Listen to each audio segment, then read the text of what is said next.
जी, तो आज जो हमारा टॉपिक है वो आपके एंटीबायोटिक्स में जो मेटाबॉलिक पाथवे इनहिबिटर्स हैं। हमने जैसा कि आपको पता है सबसे पहले क्या किया, सेल वॉल इनहिबिशन की, फिर सेल मेम्ब्रेन डिस्टरप्टर्स पढ़े, ठीक है। फिर हमने क्या किया, न्यूक्लिक एसिड सिंथेसिस इनहिबिटर्स किए। फिर हमने प्रोटीन सिंथेसिस इनहिबिटर्स किए, ठीक है। And now today we are going to do what, today we are going to do metabolic pathway inhibitors.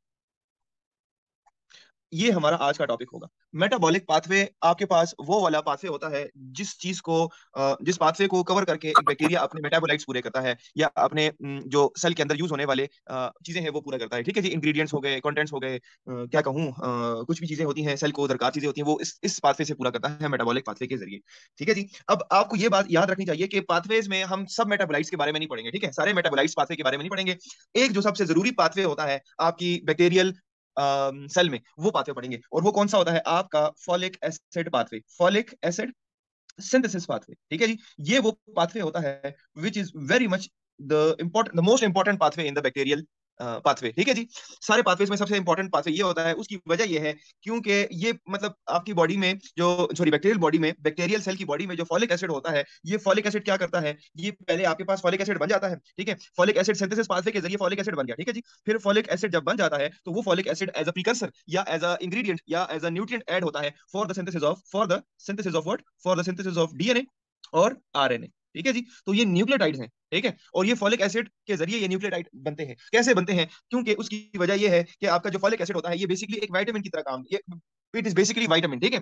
Folic acid is basically a vitamin, ये आपके पास एक vitamin है, और वो विटामिन है जो कि ये बाहर से नहीं ले सकता, हम तो बाहर से ले लेते हैं ना, हम तो फॉलिक एसिड बाहर से ऑब्टेन कर लेते हैं, डाइट में खा लेते हैं, खाने में खा लेते हैं, लेकिन बैक्टीरिया को ये फॉलिक एसिड खुद बनाना पड़ता है अपनी बॉडी में। This vitamin is necessary for the production of DNA and RNA synthesis, ठीक है जी। तो अब ये विटामिन जो होता है ये बैक्टीरिया को चाहिए होता है, ये विटामिन जैसे मैंने कहा किसके लिए, डीएनए और आरएनए के लिए।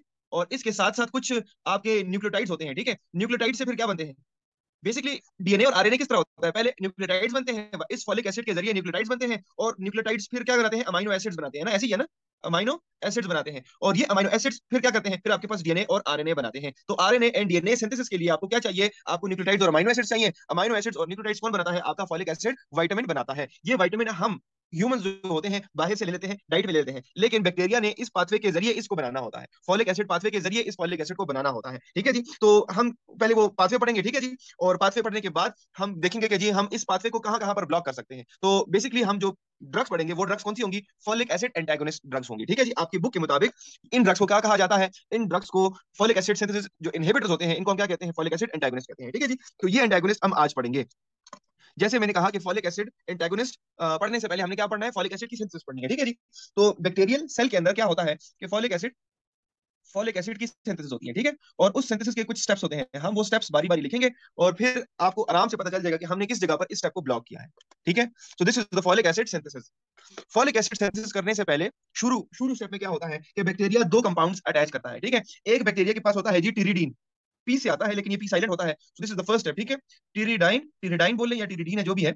और इसके साथ अटैच होता है जी पैरा अमाइनो बेंजोइक एसिड, जिसको आप शॉर्ट फॉर्म में पैबा कहते हैं, ठीक है जी, पैबा कहते हैं। ये कंपाउंड और ये कंपाउंड आपस में ऐड हो जाते हैं, क्या हो जाते हैं, ऐड हो जाते हैं, कंबाइन हो जाते हैं, और इनकी कॉम्बिनेशन से क्या हो जाता है, मैं जरा यहाँ पे ड्रॉ कर रहा हूँ, ठीक है। ये टिरिडीन और पैबा के कंबाइन होने से आपके पास क्या हो जाता है, डाईहाइड्रोक्सिलोइक एसिड, डाई हाइड्रो डाईहाइड्रोक्सिलोइक एसिड, ठीक है जी। डाईहाइड्रोक्लोरिक एसिड, इसका जरा बुक से फिर स्पेलिंग करेक्ट कर रहे हैं, खैर मैंने लिखा ठीक है वैसे। डाईहाइड्रोक्लोरिक एसिड आपके पास बन जाता है, किस चीज से बन जाता है, ये टिरिडीन और पैबा की कॉम्बिनेशन से। इसको कंबाइन कौन करता है, यहाँ पर बीच में एक एंजाइम पड़ा होता है जो कि इन दोनों की कॉम्बिनेशन करता है, और इस कॉम्बिनेशन को किस में कन्वर्ट करता है, डाईहाइड्रोक्लोरिक एसिड में कन्वर्ट करता है, ठीक है जी। उस एंजाइम का नाम होता है जी डाई हाइड्रो हाइड्रोप टिरोएट, टिरोएट सिंथेसिस, सिंथेज बोलते हैं, ठीक है, सिंथेज, डाईहाइड्रोक्लोरिक सिंथेज बोलते हैं। ये सिंथेज क्या करता है, टिरिडीन और पैबा को कन्वर्ट करता है डाईहाइड्रोक्लोरिक एसिड में। अब नेक्स्ट स्टेप में ये डाईहाइड्रोक्लोरिक एसिड एक और चीज के साथ कंबाइन हो जाता है। द नेक्स्ट स्टेप में क्या हो जाता है, ये डाईहाइड्रोक्लोरिक एसिड कंबाइन हो जाता है किसके साथ, ग्लूटामाइड के साथ, ग्लूटामेट के साथ, ग्लूटामेट के साथ, ठीक है। मैंने स्पेलिंग ठीक लिखे हैं या नहीं लिखे, ग्लूटामेट के साथ। और इसके जरिए क्या बनता है आपके साथ, तीसरी चीज बनती है जिसका नाम होता है डाईहाइड्रोफोलिक एसिड, डाईहाइड्रोफोलिक एसिड, ठीक है, अभी कंफ्यूज नहीं होना, अभी आपको याद कुछ भी नहीं करना, अभी आपने सिर्फ देखना है शुरू वाले स्टेप में टिरिडीन और पैबा कन्वर्ट हुए किस चीज में, डाईहाइड्रोक्लोरिक एसिड में। नेक्स्ट स्टेप में यही डाईहाइड्रोक्लोरिक एसिड कंबाइन होता है ग्लूटामेट के साथ। ग्लूटामेट के साथ जब ये कंबाइन होता है तो आपके पास क्या बनता है, डाईहाइड्रोफोलिक एसिड बनता है। ठीक है जी। अब तीसरे स्टेप में यही डाईहाइड्रोफोलिक एसिड एक एंजाइम के जरिए कन्वर्ट हो जाएगा, किसी के साथ कंबाइन नहीं होता, सिर्फ इसकी कन्वर्जन होती है। और वो कौन करता है, ये आपके पास क्या है, डाईहाइड्रोफोलिक एसिड है, और इसने कन्वर्जन की directly into what, tetrahydrofolic tetrahydrofolic acid की। ठीक है जी। अब ये टेट्राहाइड्रोफोलिक एसिड कैसे बना, डाईहाइड्रोफोलिक एसिड से बना ना, ये कौन से एंजाइम के जरिए हुआ, यहां पर एक दूसरा एंजाइम पाया जाता है जिसका नाम होता है जी डाईहाइड्रोफोलेट रिडक्टेज। ठीक है जी। ये दोनों एंजाइम्स हैं, ये आपने बहुत बहुत याद रखने हैं। ठीक है, सारी आपकी जो है ना ये अपना मेटाफोलिक एसिड एंटागोनिस्ट, उसमें आपने यही दोनों एंजाइम्स को इनहिबिट करना है।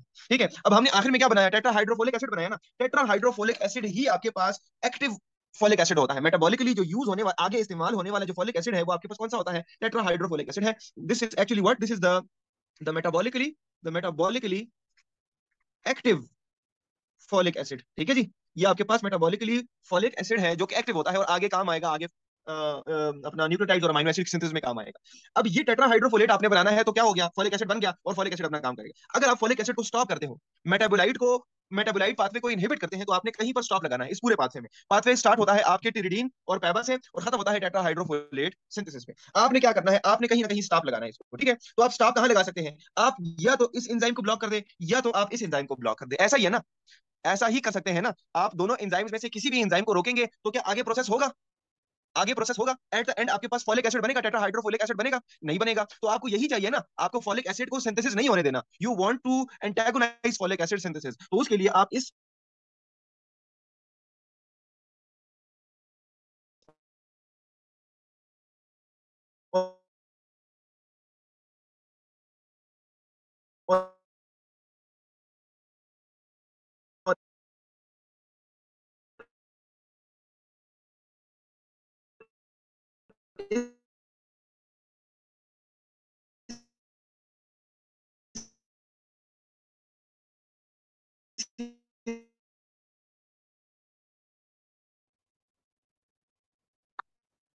फॉलिक एसिड इनहिबिटर्स और एंटागोनिस्ट में आपके पास पहली जो ड्रग आती है वो आपकी सल्फा ड्रग आती है। ठीक है, जिसको आप क्या कहते हैं, सल्फोनमाइड्स बोलते हैं। तो सल्फोनमाइड्स ये आपके पास इनहिबिटर्स में सबसे पहली वाली ड्रग आती है, बहुत इंपॉर्टेंट ड्रग है। ठीक है, सल्फोनमाइड आपके पास एक ग्रुप है जिसमें बहुत सारी ड्रग्स पाई जाती है। ठीक है जी। बेसिकली आपने सल्फोनमाइड्स का मैकेनिज्म ऑफ एक्शन जानना, मैकेनिज्म ऑफ एक्शन आपने पढ़ लिया है, आपने सिर्फ जगह ढूंढनी है कि ये इस वाले को ब्लॉक करता है या इस वाले को ब्लॉक करता है। तो आप इसके मैकेनिज्म ऑफ एक्शन में लिखेंगे कि आपका जो सल्फोनमाइड होता है ये आपके पास इनहिबिटर है, एंटागोनाइजर है या ब्लॉकर है, किस चीज का, फर्स्ट वाले एंजाइम का। तो हाइड्रो डाईहाइड्रो डाईहाइड्रोक्लोरिक एसिड एसिड, ये पहले वाला एसिड यार, डाईहाइड्रोक्लोरेट एसिड, डाईहाइड्रोक्लोरेट एसिड, मुझे नाम नहीं याद होते कभी भी, I am sorry for that. इस एसिड का क्या है, एंटागोनाइजर है। ठीक है जी।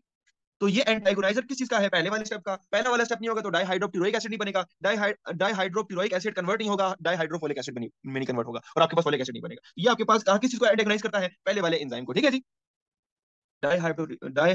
डाईहाइड्रोक्लोरेट एंजाइम कह लो। ठीक है, इसका एंटागोनाइजर है। इसमें आपने जो ड्रग्स पढ़नी है, कौन सी ड्रग्स आती है आपके सल्फानमाइड्स में आपके पास आती है जी आपकी सल्फा मिथैक्सोजोल, सल्फा मिथैक्सोजोल। ठीक है जी। हम कुछ लिखेंगे, कुछ आगे आपको डिस्क्रिप्शन में मिलेगी, बुक में रीडिंग कर ले, आपको दो तीन मिल जाएंगी, दो तीन ही पढ़नी, ज्यादा नहीं पढ़नी। ठीक है जी। दूसरी है जी आपके पास कोट्रीमजोल। और तीसरी आपके पास है जी सल्फासिटामाइड। ये आपके पास सल्फोनमाइड्स की ड्रग्स आती हैं, बाकी भी इसकी है, आप बुक में देख लें, सारी हमने नहीं लिखनी, बस ये याद करने। अब हम इसके आते हैं जी किस चीज की तरफ, एडवर्स इफेक्ट्स की तरफ। ठीक है, तो एडवर्स इफेक्ट्स क्या हो सकते हैं सल्फोनमाइड्स के, सल्फोनमाइड्स का जो एडवर्स इफेक्ट है वो ये है कि ये आपको मोस्टली जीआईटी एब्नॉर्मेलिटीज करता है, मतलब पेट खराब, नोजिया, डायरिया, वॉमिटिंग, ये तीनों चीजें आपने जीआईटी एब्नॉर्मेलिटीज में लिखनी है। तो ये आपके पास क्या करती है, नोजिया करता है, डायरिया करता है और वॉमिटिंग करता है। ठीक है जी।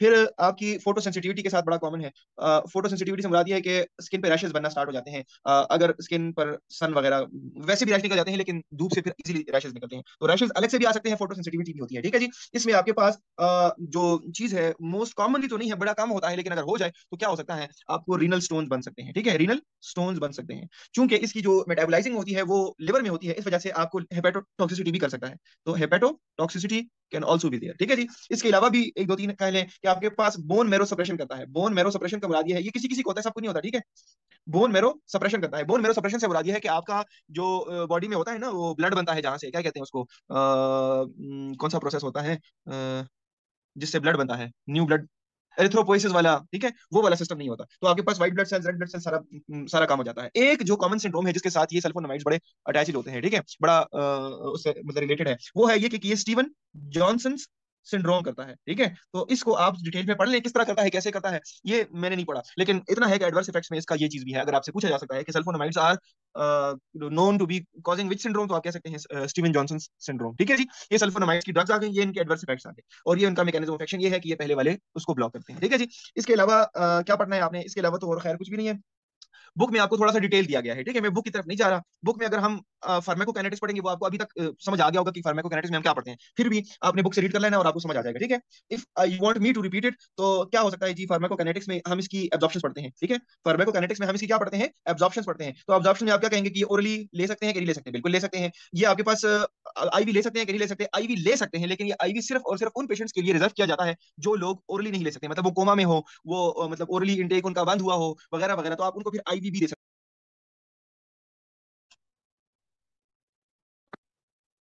फार्माकोकाइनेटिक्स ऑफ सल्फोनामाइड्स में ये है कि आप इसकी डिस्ट्रीब्यूशन के बारे में पढ़ते हैं, इसकी एब्जॉर्प्शन के बारे में पढ़ते हैं। तो एब्जॉर्प्शन तो ये क्या है, ये ओरली वेल एब्जॉर्ब्ड है, orally it is well absorb, आराम से एब्जॉर्ब हो जाता है, ठीक है। लेकिन अब ओरली के अलावा जब हम इसको आईवी यूज करते हैं तो वो सब में नहीं इस्तेमाल होती, it is not usually used IV. इसको आईवी नहीं इस्तेमाल किया जाता, लेकिन अगर आईवी इस्तेमाल किया भी जाती है तो only for what, only for those जो कि रिजर्व होते हैं आईवी के लिए, मतलब only for those who can not take, who can't take orally, जो ओरली नहीं खा सकते, फिर हम सिर्फ उन लोगों को आईवी देते हैं, ठीक है। वैसे आईवी अवेलेबल है लेकिन नहीं दिए जाते।